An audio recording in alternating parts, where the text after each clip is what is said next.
요한계시록 4장 1절에서 5장 14절까지의 말씀을 보도록 하겠습니다. 요한계시록 4장 1절에서 5장 14절까지의 말씀입니다. 제가 먼저 4장 1절 말씀을 읽겠습니다.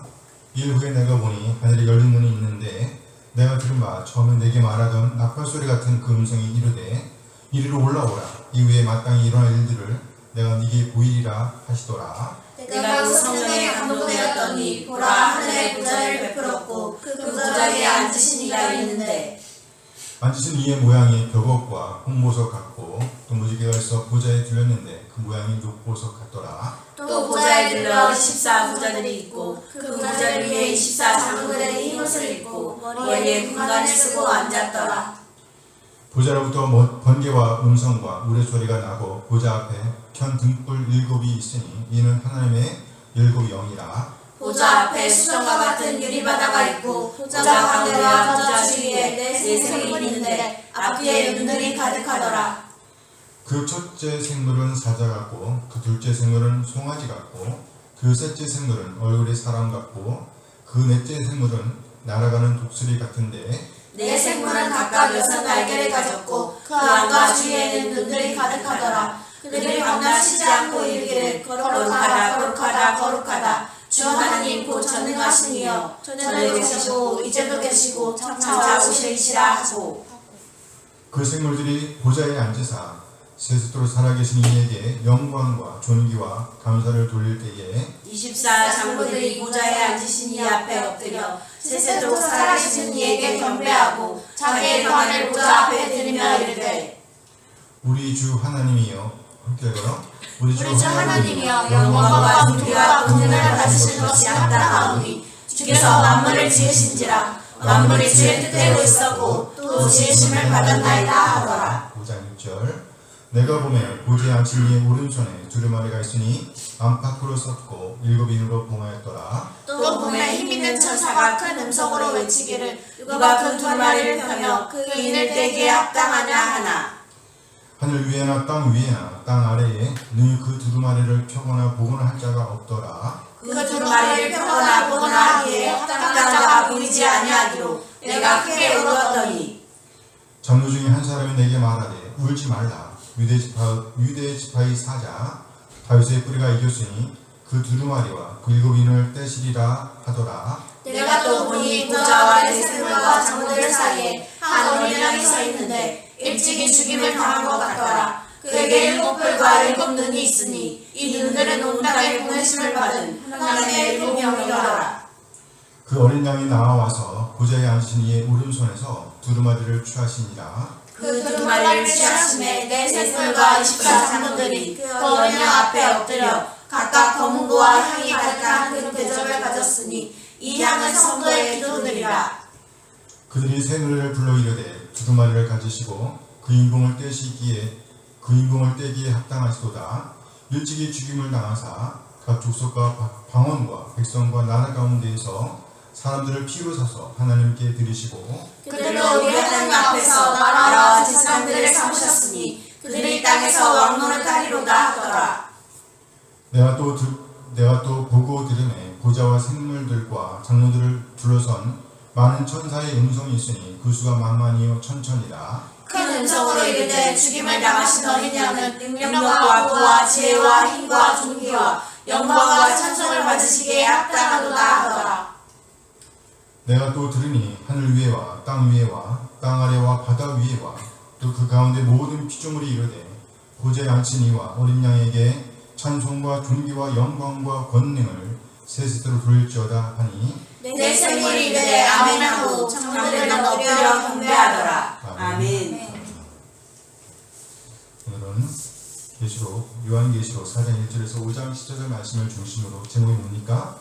하나님의 은혜는 천상의 그리스도를 지향하게 합니다. 어디를 지향해요? 천상의 그리스도. 그렇죠. 하나님의 은혜는 천상의 그리스도를 지향하게 합니다. 이런 제목으로 오늘 말씀을 나누도록 하겠습니다.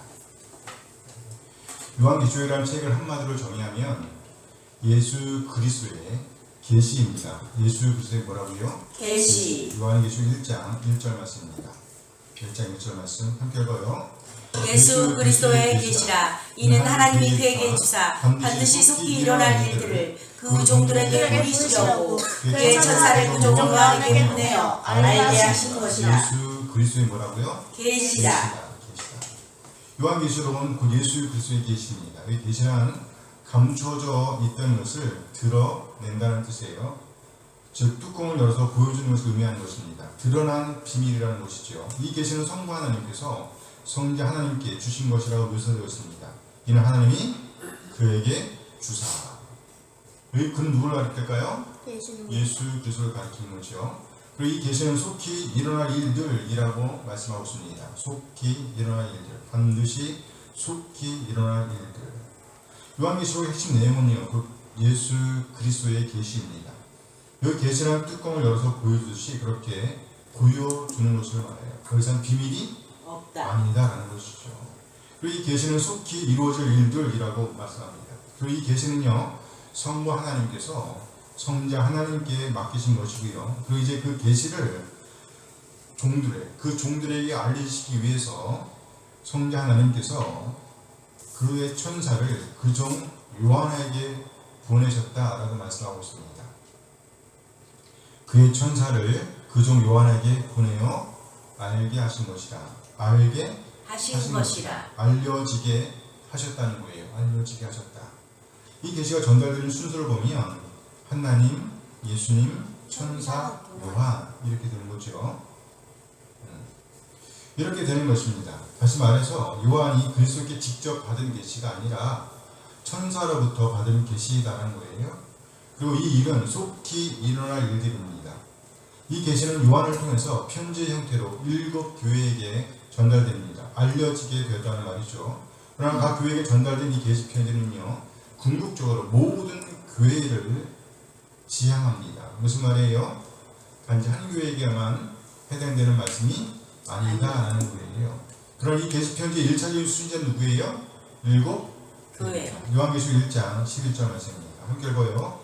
이르되 내가 본 것을 두루마리에 써서 에베소, 서가마, 버가모, 두아디라, 사데, 빌라델비아, 라오디게아 7 7 교회에 보내라 하시고 네가 보낸 것을 두루마리에 써서 몇 교회에? 7 교회에 보내라 하시더라. 여기 두루마리를 지금 우리말로 하게 되면 책을 가리키는 거예요.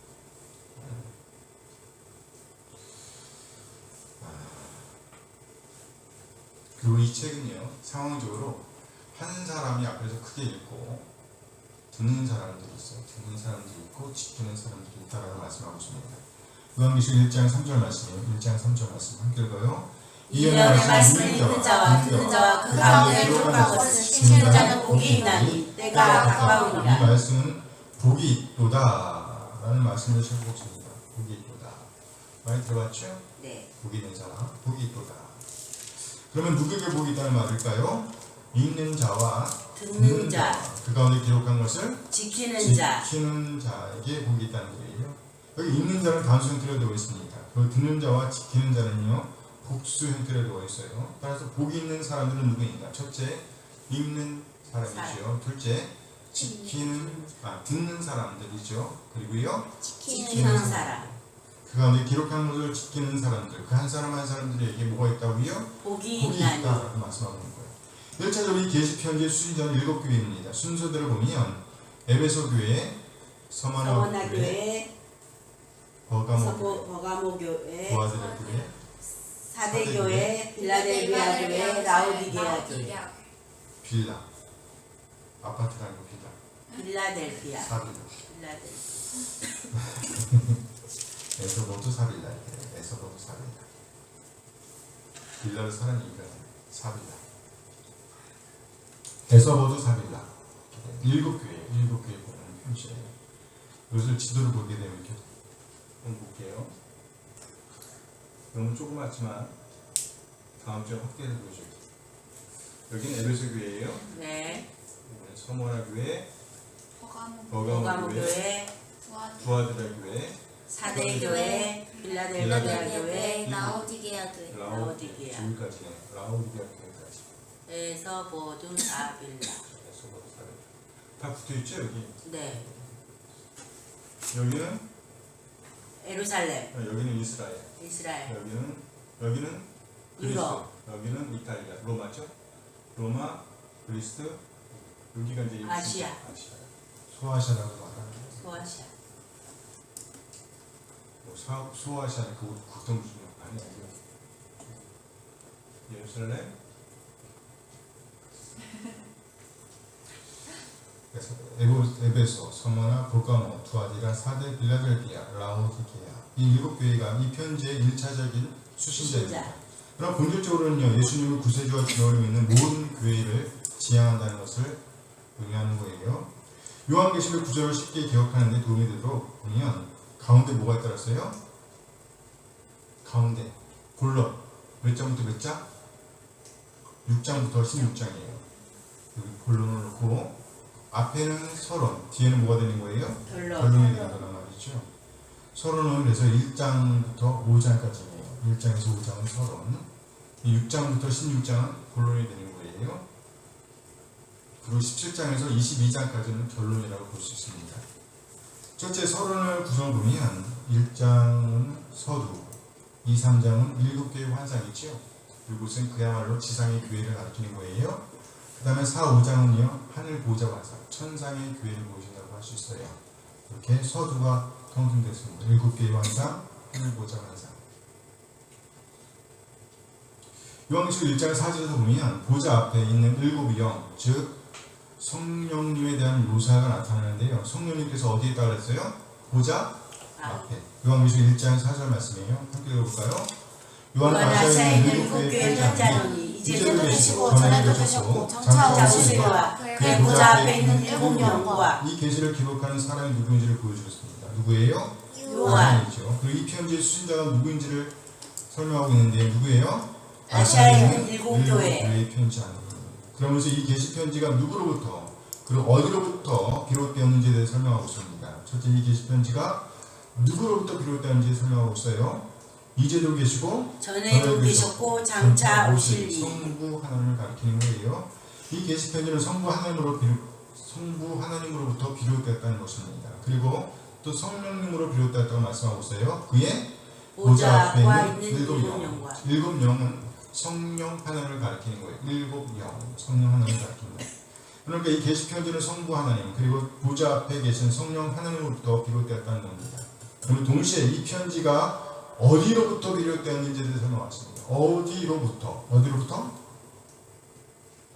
그의 보좌 앞. 그렇죠, 보좌. 장소로 말하면 하나님의 보좌 앞으로부터 시작됐다는 말이죠. 보좌. 이 보좌 7교회에 대한 묘사를 끝내면서 다시 한번 언급됩니다. 이 보좌가 7교회에 대한 묘사를 끝내면서 다시 한번 언급돼요. 아주 치밀하게 하나님 보좌와 연결시키고 있음을 알 수 있습니다. 요한계시록 3장 21절 말씀이에요. 21절 함께 읽어요. 이기는 그에게는 내가 내 보좌에 함께 앉게 주기를 내가 이기고 아버지 보좌에 함께 앉은 것과 같이 하리라. 이제 이기는 그에게 이 보좌에 함께 앉게 하여 주시겠다라고 말씀하고 있는 거예요. 이기는 그에게는 내가 내 보좌에 함께 앉게 하여 주기를. 그러면서 그러면 이 보좌는 어떤 보좌인가? 바로 성자 하나님께서 올라가셔서 성부 하나님과 함께 앉아 계신 보좌라는 거예요. 그렇죠? 내가 누구요? 난 누구야? 예수님이죠. 내가 이기고 아버지 보좌에 함께 앉은 것과 같이 하리라. 따라서 이 보좌는요 곧 천상의 교회를 보여주는 거예요. 예수님은 교회 뭐라 그랬어요? 머리. 천상의 교회를 보여주는 그림이라는 거예요. 요한계시록 4장은요 바로 이 보좌 곧 천상의 모습, 천상의 교회의 모습을 아주 멋지게 그려주고 있습니다. 그 그림은 5장까지 해주네요. 4장과 5장. 이렇게 천상의 교회의 모습을 보여준 이후에 6장으로 이어집니다. 6장. 본론이죠. 이는 곧 지상교회의 모습이라고 할 수 있습니다. 지상교회는 곧 전투하는 교회입니다. 첫째 큰 문단은요. 이렇게 1장에서 5장까지입니다. 1장에서 5장까지 서론. 한마디로 보좌, 곧 천상의 교회의 모습을 보여주는 거예요. 그 목적이 천상의 보좌, 천상 교회를 보여주는 것의 목적이 있다는 것이죠. 그리고 크게 둘째 문단은요 본론으로서 6장 이하 16절까지입니다. 6장은 인을 떼는 자니에요. 인을 떼는 자. 6장에서 6째 인까지 떼어주고요. 7째 인은 8장 1절에서 떼어줍니다. 그러니까 7장은 막간이라는 얘기예요. 요한계시록에서 막간은 굉장히 중요합니다. 막간은 굉장히 중요해요. 막간입니다. 막간. 그리고 8, 9장은요. 나팔 부는 환상입니다. 8장에서 4번째 나팔까지 불려주고요. 그리고 9장에서 6번째 나팔까지 8장에서 4번, 9장에서 2번. 그리고 10장 1절에서 11장 14절은 막간이에요. 막간. 그리고 11장 15절에서 7째 천사 나팔이 불려집니다. 11장 15절에서 19절까지죠. 나팔 부는 환상이 이어져요. 그리고 마지막으로 또 막간이 나옵니다. 12장에서 14장까지 막간이 나옵니다. 이것은요, 과거, 현재, 미래 이렇게 표현하고 있어요. 12장, 과거, 13장, 현재, 14장, 미래 막간이 또 나옵니다. 그리고 마지막으로 15, 16장이 대접 재앙이 나옵니다. 대접 환상이 나오죠. 그래서 6장은요, 어린 양이 7인을 떼는 이야기로 시작하죠. 그리고 8장 1절 말씀에서 어린 양이 7째 인을 떼십니다. 이때 하늘이 반시간쯤 고요하였다고 합니다. 이것은 정족이에요. 정족. 8장이죠. 이렇게 본론의 첫 번째 이야기 끝내요. 요한계시록 8장 1절 말씀이에요. 요한계시록 8장 1절 함께 읽어볼까요? 7째 인을 떼실 때 하늘이 반시간쯤 고요하더니 끝난 거, 심판이 끝나고 완전. 하나님의 계시가 인으로 보내져 있었고요. 그 인을 떼실 수 있는 유일한 분은 누구였어요? 하나님의 아들 예수 그리스도. 그렇죠. 그리스도이셨죠. 어린 양 그리스도이십니다. 그래서 여기 인을 떼시는 분은요, 그리스도이시고요. 그리스도께서 7째 인을 떼실 때에 하늘이 반시간쯤 고요하였다. 정적이었죠. 정적을 했다는 거예요. 그리고 그래서 본론의 두 번째 이야기가 시작됩니다. 7 천사가 7 나팔을 받고 그 천사들이 차례대로 나팔을 부는 이야기입니다. 나팔 부는 이야기는요, 요한계시록 8장 7절로 시작합니다. 요한계시록 8장 7절 말씀이에요. 함께 읽어볼까요? 첫째 천사가 나팔을 부리니 피섞인 우박과 불이 나와서 땅에 쏟아지네. 땅의 3분의 1이 타버리고 수분의 3분의 1도 타버리고 각종 푸른 불도 타버렸더라. 8장에서 네 번째 나팔까지 불려주고요. 9장에서 5째, 6째 나팔이 불려줍니다. 이 나팔 재앙은요, 8장에서 시작해서 9장까지 이어집니다. 그러다가 10장에서 11장 14절까지 끊어집니다. 그리고 다시 11장 15절 말씀에서 이어지죠. 요한계시록 11장 15절 말씀이에요. 함께 읽어요. 7째 천사가 나팔을 불매 하늘에 큰 음성들이 나서 이르되 세상 나라가 우리 주와 그의 그리스도의 나라가 되어 그가 스스로 왕으로 다스리리라 하니. 그렇죠. 7째 천사가 나팔을 불어요. 저 끝난 거예요. 여기도 끝난 거예요. 앞에 인재앙에 이어서 나팔재 확대되는 거예요. 점점. 이렇게 7째 천사가 나팔을 붑니다. 그리고 다시 12장에서 14장까지는요, 또 다른 막간이 이어집니다. 이렇게 둘째 문단의 두 번째 이야기가 끝납니다. 그리고 이제 둘째 문단의 마지막 세 번째 이야기가 시작됩니다. 15장, 16장이죠. 15, 16장이에요. 세 번째 이야기에서는요, 막간이 없어요. 막간이 있다 없다? 없다. 네, 없어요. 15장 도입에 이어서 7 천사가 각각 대접을 받고 16장에서 바로 그 받은 대접을 천사들이 차례로 쏟기 시작합니다. 요한계시록 16장 2절 말씀이에요. 함께 읽어볼까요? 첫째 천사가 와서 그 대접을 땅에 쏟음에 짐승의 뼈를 가진 사람들과 그 사람에게 경배하는 자들에게 악하고 독한 종기가 나더라. 소위 이 세 가지 그림을 가리켜서 인, 나팔, 대접재앙이라고 표현합니다. 이렇게 크게 둘째 문단에 인, 나팔, 대접재앙 이야기가 끝이 나요. 특히 이 부분은요, 각각의 그림들을 보여주는 부분들이 있습니다. 그림 언어라고 얘기했죠. 셋째, 결론은 17장에서 22장까지입니다. 17장에서는요, 큰 음녀가 심판을 받고요, 18장에서는요, 큰 성 바벨론이 무너집니다. 큰 성 바벨론이 무너져요. 그리고 19장에서는요, 네 번에 걸쳐서 할렐루야 함성이 선포됩니다. 할렐루야 함성이 외쳐져요. 할렐루야, 할렐루야, 할렐루야, 할렐루야, 할렐루야, 할렐루야. 네 번. 또 이어서 한 천사가 외치지요. 어린 양의 혼인잔치에 청혼을 받은 자들은 복이 있도다. 요한계시록 19장 9절 말씀이에요. 함께 읽어요. 천사가 내게 말하기를 기록하라. 어린 양의 혼인잔치에 청혼을 받은 자들은 복이 있도다 하고 또 내게 말하되 이것은 하나님의 참되신 말씀이라 하기로. 그리고 이어서 영화로운 천사의 모습과 땅의 모습, 곧 그 짐승과 그 짐승을 추조하던 자들이 처참하게 모든 새의 밥이 되는 장면들을 비교해서 보여주고 있습니다. 그리고 20장은요. 20장은 이마와 손에 짐승의 피를 받지 아니하는 사람들, 누구 말이에요? 그리스도인들을 밝히는 거죠. 그리스도인들. 하나님의 백성된 자들이 그리스도와 더불어 1000년 동안 왕노를 한다는 말씀과 믿지 않는 자들에게 주어진 무슨 심판? 백보자 심판이 대한 말씀이 이어집니다. 백보자 심판. 그리고 21장은요. 새 하늘과 새 땅, 거룩한 성, 새 예루살렘을 본 것과 22장은 속히 오신다라는 선포가 있습니다.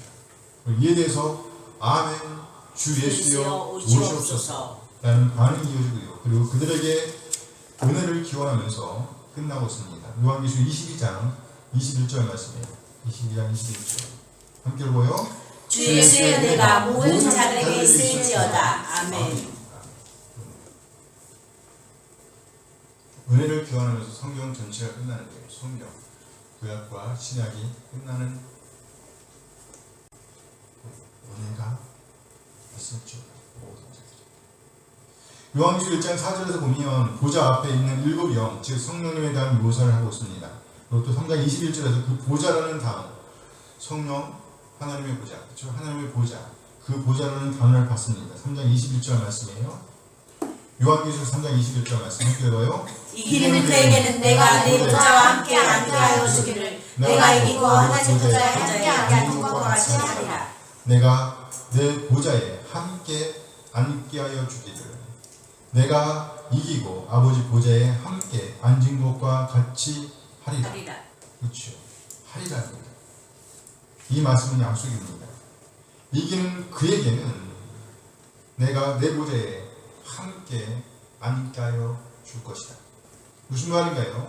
그리스도께서 그 보좌에 함께 앉혀주신다는 거예요. 누구? 이기는 그들에게. 이는 이기는 자에게 주어진 뭐라는 얘기예요? 약속입니다. 그리고 이 약속에 대한 말씀이 4장 5장에서 이어집니다. 먼저 천상의 보좌가 언급되고 있습니다. 천상의 보좌. 요한계시록 4장 2절 말씀이에요. 함께 읽어요. 내가 그 성령에 감동되었더니 보라 하늘에 보좌를 베풀었고 그 보좌 위에 앉으신 이가 있는데 하늘에 보좌를 베풀었고 그 보좌 위에 앉으신 이가 있는데 하늘 보좌가 세워져 있었고요. 그리고 그 주위에 내 생물 24장로들 만만 천천의 천사들 그리고 하늘 땅 아래 바다 모든 피조물들이 둘러싸고 있다는 걸 묘사하고 있습니다. 첫째 내 생물입니다. 내 생물. 요한계시록 4장 6절 말씀이에요.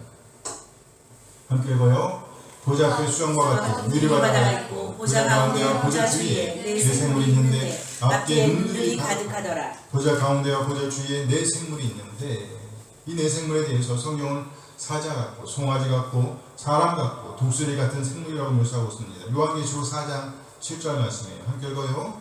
첫째 생물은 사자 같고 둘째 생물은 송아지 같고 그 셋째 생물은 얼굴이 사람 같고 그 넷째 생물은 날아가는 독수리 같은데 사자 같고 송아지 같고 사람 같고 독수리 같고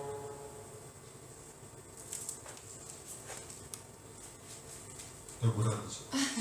같은데 네 가지가 나오죠. 첫째 뭐가 따세요? 사자 송아지 얼굴이 사람 독수리 이런 생물이 모두 이 생물들이 하는 일을 보니까요 살아계신 이에게 영광과 존귀와 감사를 돌리고 있다고 말씀하고 있습니다. 9절 말씀이에요. 요한계시록 4장 9절 말씀 함께 읽어요. 그 생물들이 보좌에 앉으사 세상 살아계신 이에게 영광과 존귀와 감사를 돌릴 때 보좌에 앉으사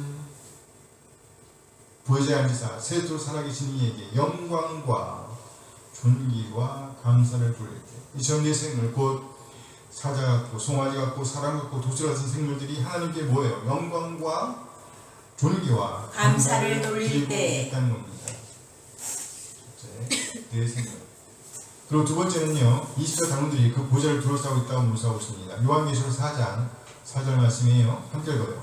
또 보좌에 들려 24 보좌들이 있고 그 보좌들 위에 24 장로들이 흰 옷을 입고 머리에 금관을 쓰고 앉았더라. 보좌에 들려, 그 보좌에 들려, 그쵸, 들려 주변을 말하는 거예요. 그 주변에 24 뭐가 있다고요? 보좌들이 있다. 그리고요, 24 장로들이 그 보좌에 앉고 그 머리에 금관을 쓰고 딱 말이죠.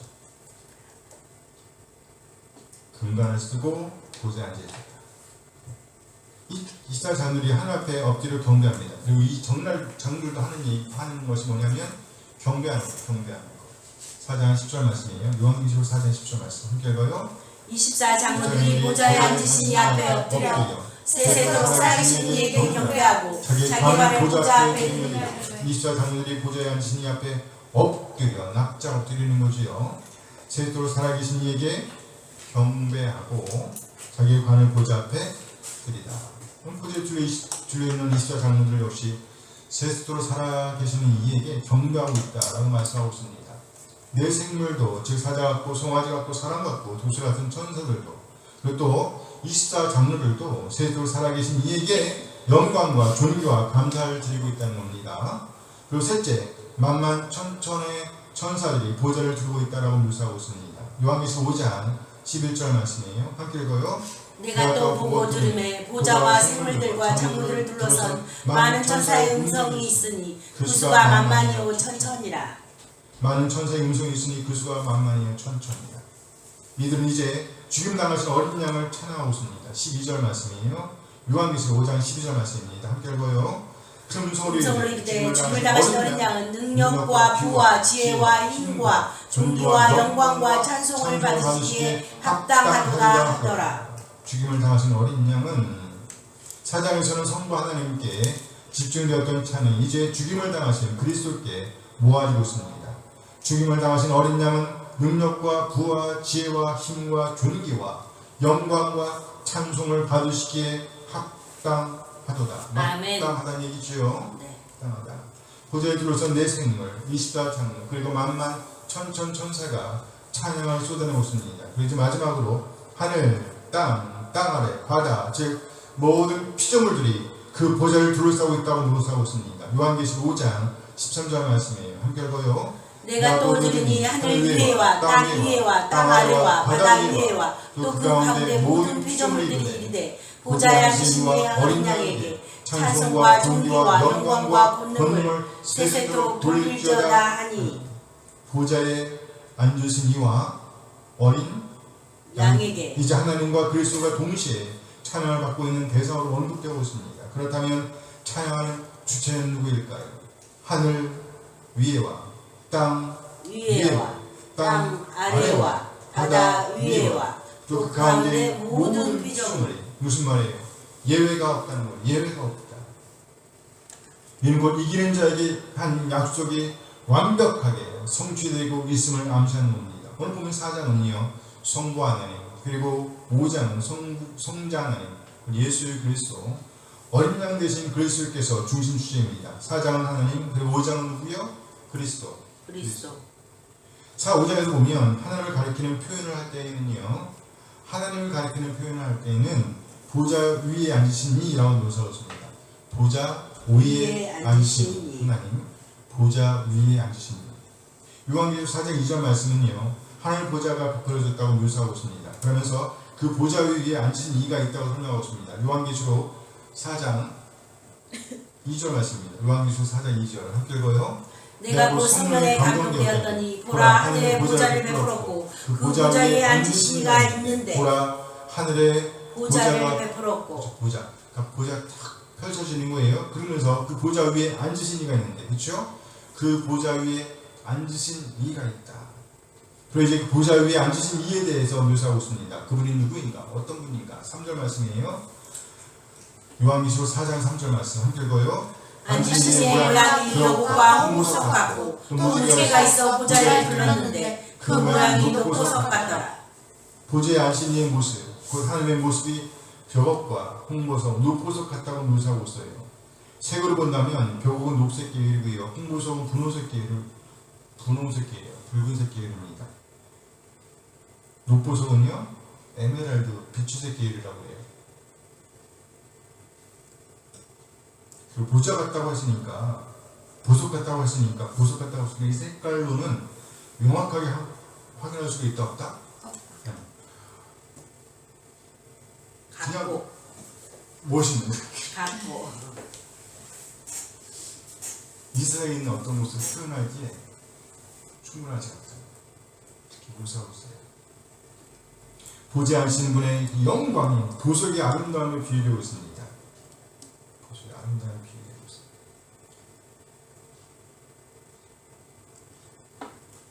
그야말로 말로 표현할 수 없는 그러다 말이지. 9절 말씀에서도 역시 하나님을 묘사하되 보석이 앉으신 이로 묘사하며 나아가 세세토록 살아계시니 라고 소개하고 있습니다. 요한계시록 4장 9절 말씀이에요. 4장 9절 함께 읽어요. 그 생물이 보좌에 앉으사 세세토록 살아계시는 이에게 영광과 존귀와 감사를 돌릴 때 보좌에 앉으사 세세토록 살아계시는 세세토록 살아계시는 그렇습니다. 하나님은요 천상의 보좌에 앉아 계십니다. 그리고 영원토록 살아계시는 분이에요. 그리고 그 아름다움은요 말 표현할 수가 있다 없다? 없다. 이 세상 그 모든 아름다운 것들을 다 갖다 아름다운 색깔, 아름다운 빛깔 다 갖다 붙여도 다 표현할 수가 없는 그 광경을 봅니다. 그리고 5장에서 보면 어린 양이 보좌에 앉으신 이로부터 두루마리를 취하시는 장면이 묘사되고 있습니다. 자연스럽게 보좌에 앉으신 물과 어린 양 그리스도가 관련되고 있음을 봅니다. 요한계시록 5장 7절 말씀이에요. 5장 7절 함께 읽어요. 그 어린 양이 나와서 보좌에 앉으신 이 오른손에서 두루마리를 취하시니라. 어린 양이 보좌에 앉으신 이로부터 하나님이지요 두루마리를 취하시는 장면이에요. 그리고 보좌에 앉으신 분과 어린 양이 함께 경배받는 모습으로 이어집니다. 보좌에 앉으신 분에게서 어린 양으로 그리고 이제 두 분이 함께 찬양받는 모습으로 이어지겠다는 거예요. 요한계시록 5장 13절 말씀입니다. 함께 읽어요. 내가 또 들으니 하늘 위에와 땅 위에와 땅 아래와 바다 위에와 그 가운데 모든 피조물이 이르되 보좌에 앉으신 이와 어린 양에게 찬송과 존귀와 영광과 권능을 세세토록 돌릴지어다 하니 보좌에 앉으신 이와 어린 양에게 모든 피조물로부터 찬양과 경배가 보좌에 앉으신 곧 성부 하나님께 그리고 어린 양께 돌려지고 있는 광경을 보여주고 있습니다. 보좌에 앉으신 이와 어린 양. 무슨 말인가요? 이미 그리스도는요 하나님과 함께 하나님의 영광의 보좌에 함께 앉아 계시다는 거예요. 하나님과 그리스도의 우주적 왕권을 선포하고 있다는 말이죠. 이것을 가리켜 그리스도의 승비라고 합니다. 그리스도의 승기라고 표현하기도 해요. 하지만 본질적으로 표현하면 본래의 모습으로 회귀된 거죠. 원래 하나님이셨잖아. 네. 그렇죠? 회귀된 거죠. 어쨌든 그리스도는요 하나님과 함께 우주적인 왕으로 선포되고 있는 것입니다. 우주적인 왕으로 선포되고 있단 말이에요. 오늘 본문은요 그리스도 예배와 관련하여 세 편의 찬미를 보여주겠습니다. 첫째 요한계시록 5장 9절 10절 말씀이에요.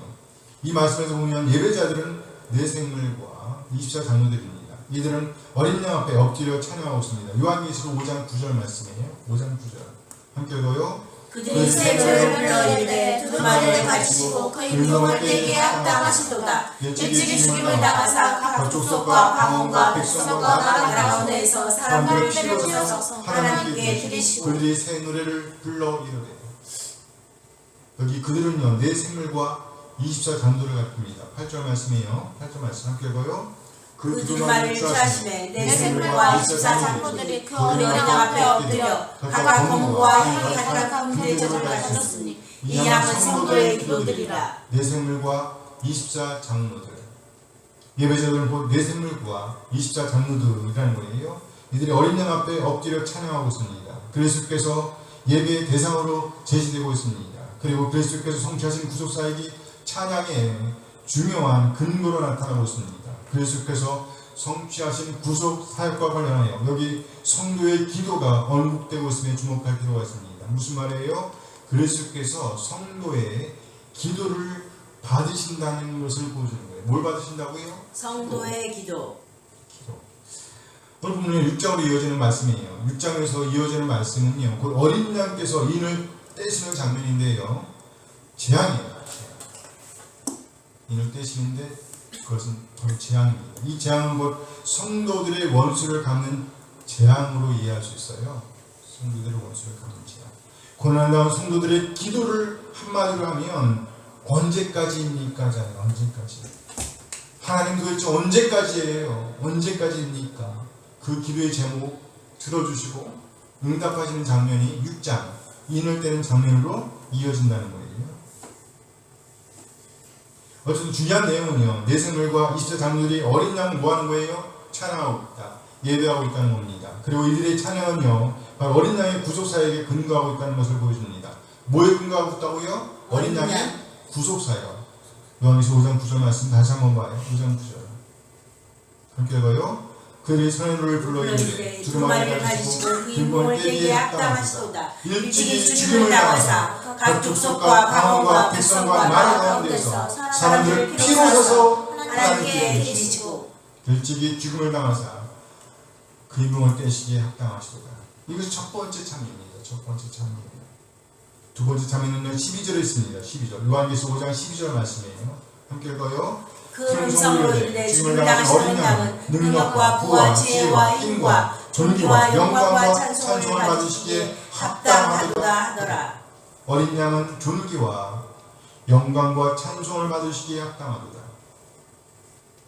여기 큰 음성으로 찬양하는 예배자들은요, 하나님의 보좌를 둘러싸고 있는 만만 천천의 천사들과 내생물 그리고 24 장로들입니다. 11절 말씀이에요. 요한계시록 5장 11절 말씀 함께 읽어요. 내가 또 보고 들으매 보좌와 생물들과 장로들을 둘러서 많은 천사의 음성이 있으니 그 수가 만만이요 천천이라. 이 생물들과 장로들은 기본으로 하고요, 또 이를 둘러싸고 있는 천사들이 있다고 말씀하고 있죠. 천사들. 그 천사의 수를 말하면요, 뭐라고요? 만만이요 천천이라. 이 만만이란 가장 높은 수를 의미하는 거예요. 따라서 하늘의 무한한 천사들이 그리스도 예배에 참여하고 있다는 것입니다. 셀 수 없이 많은 천사들이 내 생물과 이스라엘 장들과 더불어 천사들이 예배에 참여하고 있다는 말씀인 것이죠. 이런 그림은요, 그리스도가 모든 천사들보다 훨씬 더 뛰어남을 암시하는 겁니다. 그리스도의 신성을 표현하고 있다는 거예요. 이것이 그리스도 예배의 두 번째 모습입니다. 그리고 그리스도에 대한 세 번째 참여는요 13절에서 확인할 수 있습니다. 요한계시록 5장 13절 말씀이에요. 13절 말씀 함께 읽어요. 내가 또 들으니 하늘 위에와 땅 위에와 땅 아래와 바다 위에와 또 그 가운데 모든 피조물이 이르되 보좌에 앉으시니와 어린 양에게 찬송과 존귀와 영광과 권능을 세세토록 돌릴지어다 하니, 보좌에 앉으시니와 누구에게? 어린 양에게 찬송과 존귀와 영광과 능력을 세세토록 돌릴지어다. 이 말씀에서 예배자들은 네 차원으로 묘사되어 있습니다. 하늘 위에와 하늘 위, 땅 위, 땅 아래, 아래 바다 바다 위 등입니다. 그리고 나아가서 그 가운데 있는 모든 피조물이 예배하고 있다고 묘사하고 있습니다. 예배가 없다는 말이에요.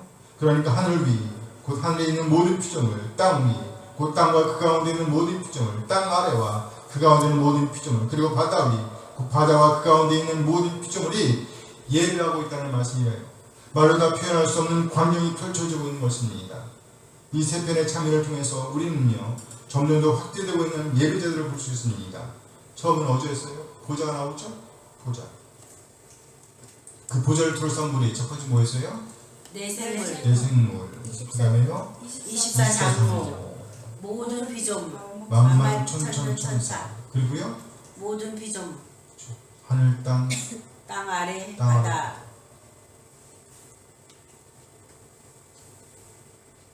모든 피조물이 바다 위.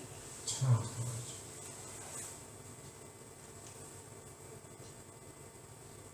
하늘 땅 아래 바다. 그 가운데 모든 피조물들이 찬양하고 있는 거죠. 확대되고 있는 거죠. 그림이 네. 점점 더 확대. 보면 특히 어린 양을 보좌에 앉으신 분과 동쪽으로 두므로 그리스도의 신성을 부각시키고 있습니다. 무슨 말이에요? 그리스도는 결코 어떤 피조물과도 비교될 수가 있다 없다? 없다. 비교될 수 없을 정도로 탁월하신 분이라는 거예요. 따라서 오늘 본문에서 보좌하신 이의 오른손에 있는 두루마리, 7인으로 봉해진 그 두루마리를 떼실 수 있는 분은 오로지 그리스도뿐이라는 겁니다. 어린 양 되신 그리스도. 오늘 계시편지의 저자는요, 천상의 환상에서 안팎으로 썼고 7인으로 봉해져 있는 두루마리를 보았습니다. 요한계시록 5장 1절 말씀이에요. 5장 1절 말씀 함께 읽어요. 내가 보매 보좌하신 이의 오른손에 두루마리가 있으니 안팎으로 썼고 7인으로 봉하였더라. 내가 보매. 저자가 본 것입니다. 저자가 본 것은 뭐예요? 두루마리. 두루마리죠. 두루마리. 그 두루마리는 고제에 하신 분의 오른손에 있었습니다. 그리고 그 안에도 그 밖에도 무엇인가 쓰여 있었다고 말씀하고 있습니다. 그리고 그것은요, 7인으로 봉하였더라 있었습니다. 저자 사도 요한이 보는 이 두루마리는요, 열려야 했습니다. 그런데 문제는 누가 이 두루마리를 열 수 있는가였습니다. 요한은 힘 있는 천사로부터 이와 관련된 음성을 듣습니다. 2절 말씀이요. 요한계시록 5장 2절 말씀 함께 읽어요. 또 보매 힘 있는 천사가 큰 음성으로 외치기를 누가 그 두루마리를 펴며 그를 떼기 합당하냐 하고. 한 힘 있는 천사의 외침이죠. 누가 그 두루마리를 펴며 그를 떼기에 합당한가. 그런데 하늘 위에나 땅 위에나 땅 아래 그 두루마리를 펴거나 보거나 할 자가 없었다고 말합니다. 3절 말씀이에요. 요한계시록 5장 3절 말씀 함께 읽어요. 하늘 위에나 땅 위에나 땅 아래에 능히 그 두루마리를 펴거나 보거나 할 자가 없더라. 그렇죠. 아무도 그 두루마리를 펴거나 그 두루마리 안을 들여다볼 수가 없었다는 거예요. 그래서 결국 사도 요한이 큰 소리로 울었다. 엉엉 울었다 그래요. 4절 말씀입니다. 요한계시록 5장 4절 말씀 함께 읽어요. 그 두루마리를 펴거나 보나기에 합당한 자가 보이지 아니하기로 내가 크게 울었더니. 내가 크게 울었더니 어떻게 울었다는 얘기예요? 크게 엉엉 울었다는 얘기지. 엉엉 울었단 말이에요. 엉엉 울었단 말이에요. 사도 요한이 울었던 이유는요, 그 두루마리를요 펴거나 보거나 하기에 합당한 자가 보이지 아니하기로. 없었기 때문에 열려야 한다는 건 그거예요. 그 두루마리는 펴져야 하고요, 보여져야 한다는 의미죠. 그런데 그렇게 할 자가 없어서 울었다는 거예요. 그냥 울은 게 아니죠. 크게 울었어. 그런데 마침 사도 요한은요, 유대 지파의 사자, 여기 사자라는 메신저가 아니라 라이온을 가리킵니다. 라이온을 가리키는데 여기 라이온은 사자는요, 어린 양과 비교되는 표현으로 볼 수 있습니다. 그러니까 유대 지파의 라이온, 다윗의 뿌리가 그 두루마리와 그 7인을 떼실 것이라는 음성을 들었다고 말씀하고 있습니다. 5절 말씀이죠. 요한계시록 5장 5절 말씀. 함께 읽어봐요. 장로중에 한 사람에게 말하되 울지 말라. 유대 지파의 사자 다윗의 이겼으니 그 두루마리와 그 7인을 떼시리라 하더라. 안심이에요. 유대 지파의 사자 다윗의 뿌리가 이겼으니 그 두루마리와 그 7인을 떼시리라. 첫째, 그리스도께서 이 두루마리를 취하시는 순간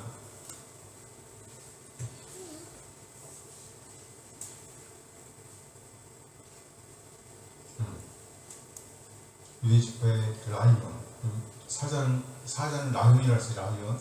네. 라이온. 다윗의 뿌리가 이겼으니 그 두루마리와 그 7인을 떼시리라. 안심이죠 이제?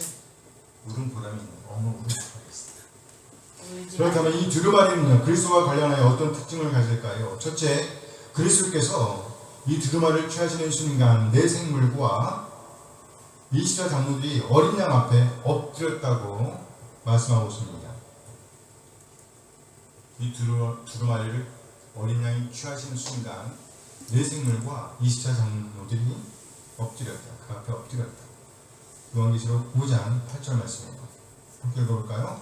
그 두루마리를 취하심에 내 생물과 24 장로들이 그 어린 양 앞에 엎드려 각각 검과 향이 가득한 금대접을 가졌으니 이 향은 성도의 기도들이라. 그 두루마리를 뭐 하시네? 취하심에. 그러자 내 생물과 20자 장로들이 뭐 했다고요? 그 앞에? 엎드려. 그 어린 양 앞에 엎드렸다. 무슨 말일까요? 어린 양이 그 두루마리를 취하시자 경배가 시작됐다는 거예요. 경배가 시작됐다. 다시 말해 예배는요, 그리스도께서 그 두루마리를 취하신 다음에 시작되었다는 거예요. 둘째, 어린 양 외에 누구도 그 누구를 그 두루마리를 펴거나 보거나 인을 뗄 자격이 없었다는 것입니다. 오로지 죽임을 당하신 어린 양, 그 그리스도만이 그 인을 떼실 수 있었다고 말씀하고 있습니다. 3절 말씀이에요. 요한계시록 5장 3절 말씀 함께 읽어요. 하늘 위에나 땅 위에나 땅 아래 능히 그 두루마리를 펴거나 보낼 자가 없더라. 없었다는 거예요. 이 두루마리와 그리스도의 관계는 필연적이라는 것입니다. 오로지 그리스도만이 이 두루마리를 열 수 있었다는 것입니다. 그 일곱 인을 떼실 수 있는 유일한 분은 오로지 누구예요? 그리스도밖에 없었다는 것이죠. 그렇습니다. 그리스도는 모든 피조물과는 전적으로 다른 분이십니다. 셋째, 그리스도는 곧 이 두루마리의 인을 떼심으로 다른 어떤 피조물과도 비교될 수 없는 탁월한 분이심을 보여주는 거예요. 탁월한 분이시다. 두루마리는요, 전적으로 하나님께 속한 책이었죠. 그렇죠? 하나님의 오른손에 있었다니까. 일곱인으로 봉인되어 있었습니다. 그리고 이 책은요, 보좌의 안신이의 오른손에 들어졌습니다. 이 책은 전적으로 신성한 영역에 속해 있었다는 말이죠. 그런데 바로 이 책이 그리스도께 주어졌다는 거예요. 무슨 말이에요? 그리스도의 탁월성, 그리스도의 신성을 보여주는 것, 신성을 확인시켜주는 것입니다.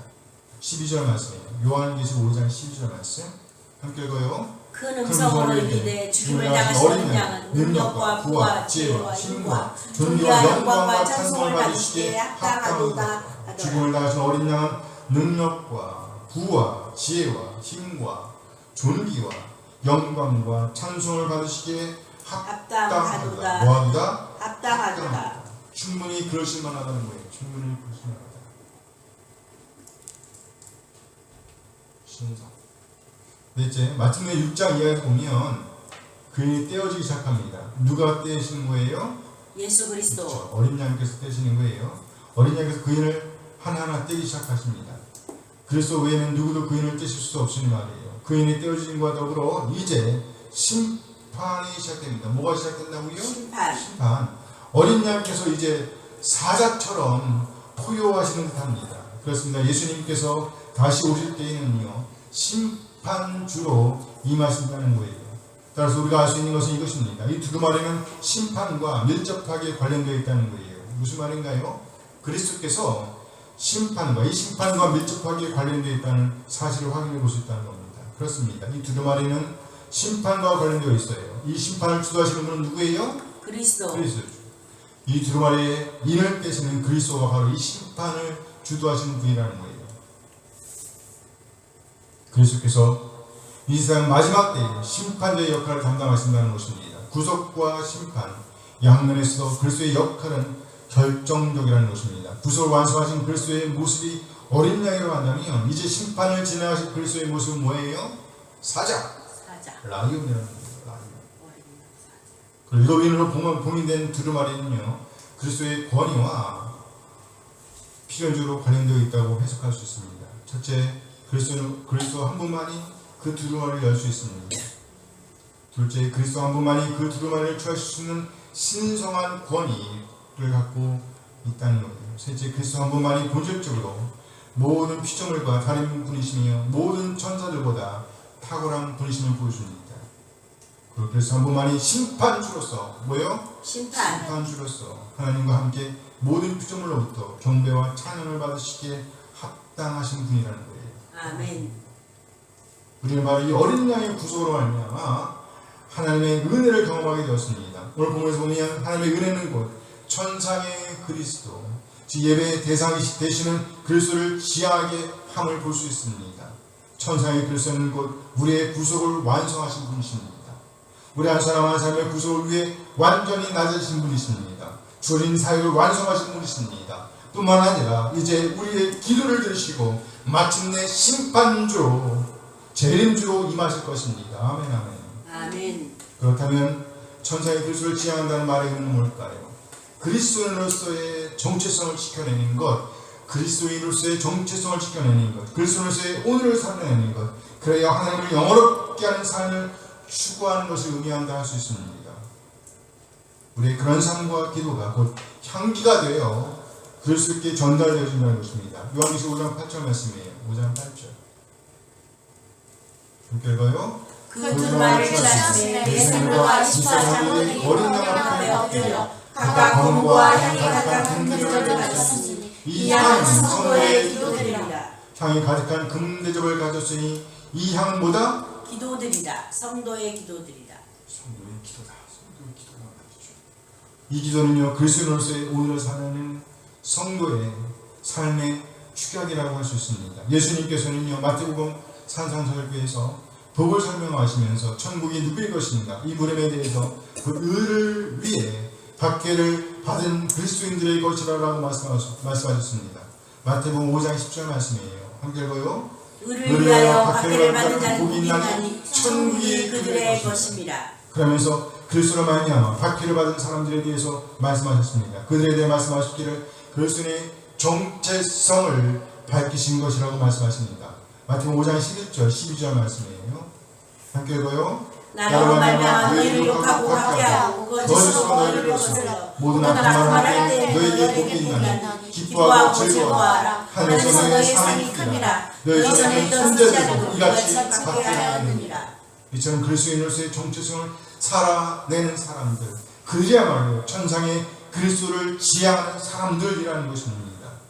참으로 하나님의 은혜를 경험한 사람이라고 한다면 이런 삶을 지향하게 된다는 거예요. 하나님의 은혜가 아니라면 누가 그리스도를 위해 헌신할 수가 있겠어요? 하나님의 은혜가 아니라면 누가 그리스도 앞에 순종할 수가 있겠어요? 어떻게 헌신을 살아낼 수가 있겠어요?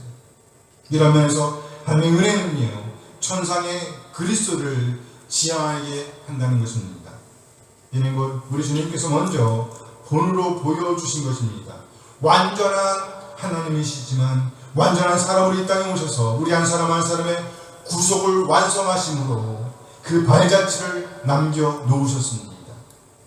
오늘 보면 요한계시록 5장에서 보면 천상의 그리스도께서 성취하신 구속, 그 대속적인 죽으심으로 죽으심을 3번에 걸쳐서 강조하고 있습니다.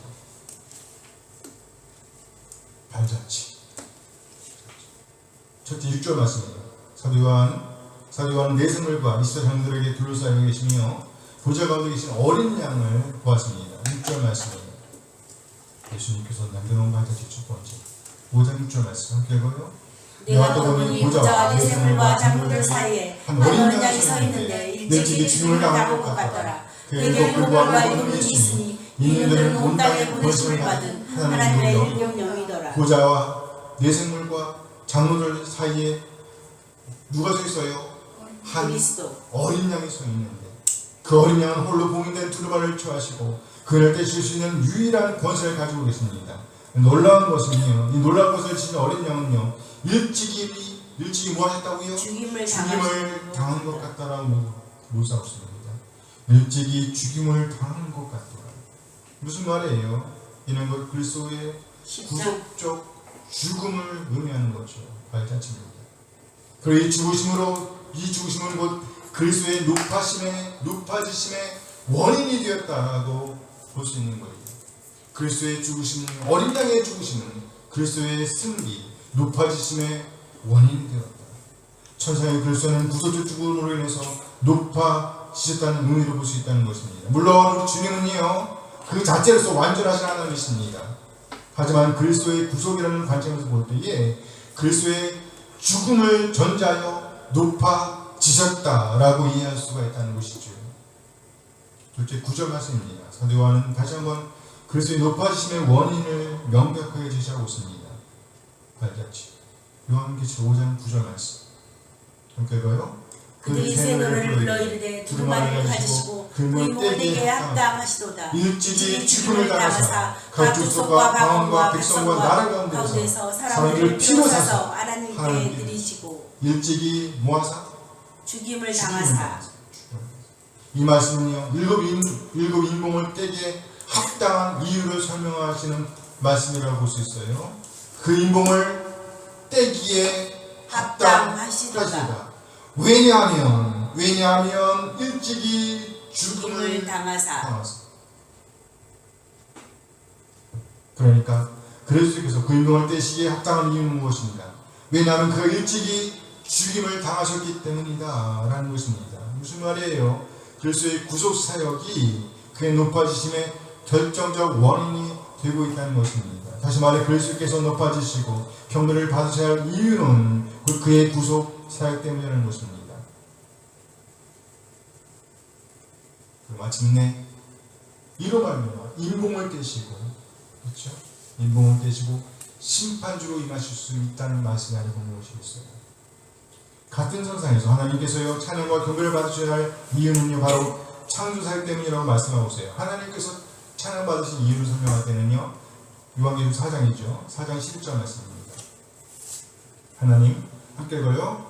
우리 중 하나님이여 영광과 존귀와 권능을 받으신 것이 아니라 주께서 만물을 지으십니다. 만물이 주의 뜻대로 있었고 또 지으심을 받았나이다 하더라. 주께서 만물을 지으신다. 여기 주는 누구를 가리켜요?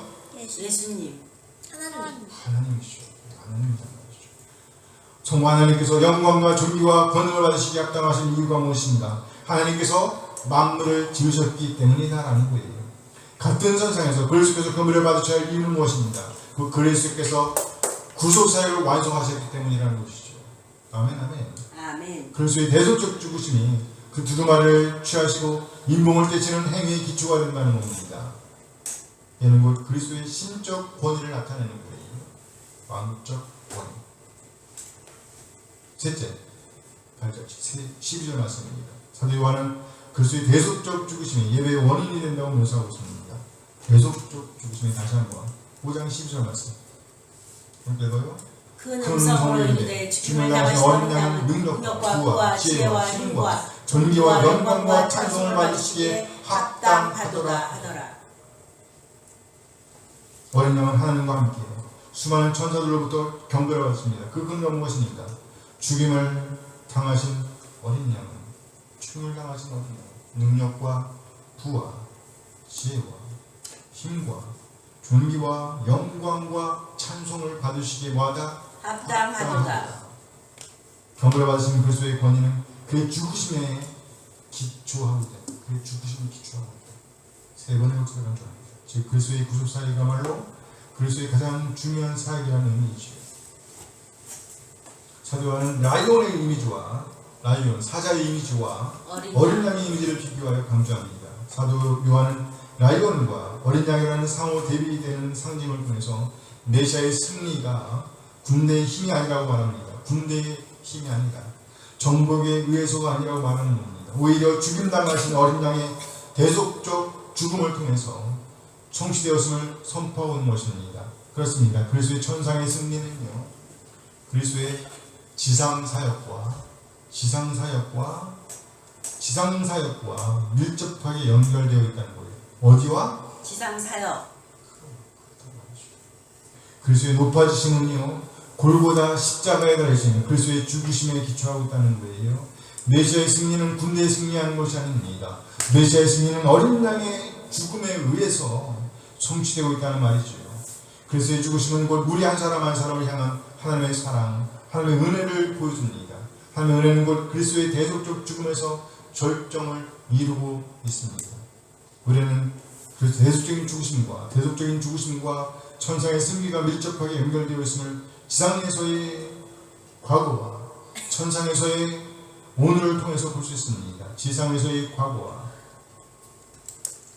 천상에서의 오늘, 지상에서의 과거, 곧 어린 양과 그리고 천상에서의 오늘, 그 라이온은 결코 분리될 수 없다는 거예요. 이런 면에서 하나님의 은혜는요, 천상의 그리스도를 지향하게 한다는 겁니다. 무슨 말이에요? 먼저 그리스도인의 오늘을 살아내야 내일의 존귀함을 기대할 수가 있다는 것입니다.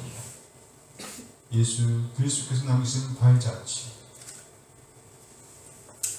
오늘 우리는요, 천상의 그리스도, 승리하신 그리스도를 보았습니다. 오늘의 승리하신 그리스도는 지상에서의 삶과 밀접하게 관련되어 있다는 것입니다. 이 사실을 볼 수 있는 것은 하나님의 자녀들에게 주어지는 복입니다. 하나님의 은혜라는 것이지요.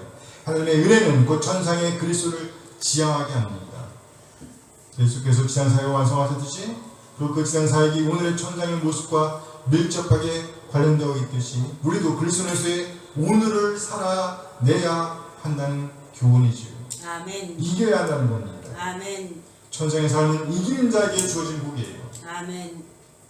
이런 면에서 하나님의 은혜는요, 천상의 그리스도를 지향하게 한다는 것입니다. 아멘. 이 시간 기도하실 때 오늘 메시지 제목을 기억하셨으면 좋겠습니다. 오늘 메시지 제목이 뭐였어요? 하나님의 은혜는 천상의 그리스도를 지향하게 합니다. 네. 천상의 그리스도를 지향하게 합니다. 이 말씀을 생각하시면서 한 가지만 기도했으면 좋겠어요. 뭐예요? 천상의 그리스도를 본으로 삼아 지상에서의 삶에서 이기게 하소서. 예수님께서 어린 양으로서의 구속을 완성하셨기 때문에 천상의 그리스도, 오늘의 그리스도, 왕자에 앉힌 그리스도가 있었듯이 우리도 오늘의 삶을 살아내야 한다는 거예요. 지상에서의 삶에서 이기게 하소서. 해봐요. 지상의 삶에서 이기게 하소서. 이기게 하소서. 지상의 삶에서 이기게 하소서. 어떻게 이길 수 있을까요? 오늘 보면요, 성도의 기도라고 표현하고 있습니다. 하나님의 말씀을 떠난 기도는 미신입니다. 하나님의 말씀을 떠난 기도는 미신이에요. 늘 하나님의 말씀을 읽고 듣고 연구하고 묵상함으로 하나님의 뜻에 우리 자신을 순종하는 삶을 살아내기로 다짐하며 그런 삶에 헌신할 수 있도록 간구하는 것이 기도입니다. 오늘 받은 말씀을 생각하시면서 잠시 기도하지 않겠습니다. 함께 기도합니다. 하나님, 신이 우리 한 사람 한 사람의 구속을 위해 완전히 낮아진 그리스도, 그래요 우리를 하나님의 자녀로 거듭나게 하신 그리스도의 의를 본받는 삶을 살아낼 수 있도록 인도하여 주시옵소서. 그리스도께서 그 두루마리를 취하시며 예배가 시작되었음을 봅니다. 우리 한 사람 한 사람들 하나님의 말씀을 열어 그 말씀에 따라 우리를 드리는 헌신을 살아낼 수 있도록 인도하여 주시옵소서. 아멘. 천상의 그리스도를 지향하며 승리하는 오늘을 살아낼 수 있도록 인도하여 주시옵소서. 아멘. 그래요 하나님의 백성의 본을 드러낼 수 있도록 하나님의 영으로 붙게 하는 자들로 자리매김할 수 있도록 믿음의 조상으로 자리매김할 수 있도록 인도하여 주시옵소서. 아멘. 오늘 귀한 말씀 주심에 감사드리며 우리 주 예수 그리스도의 이름으로 기도합니다.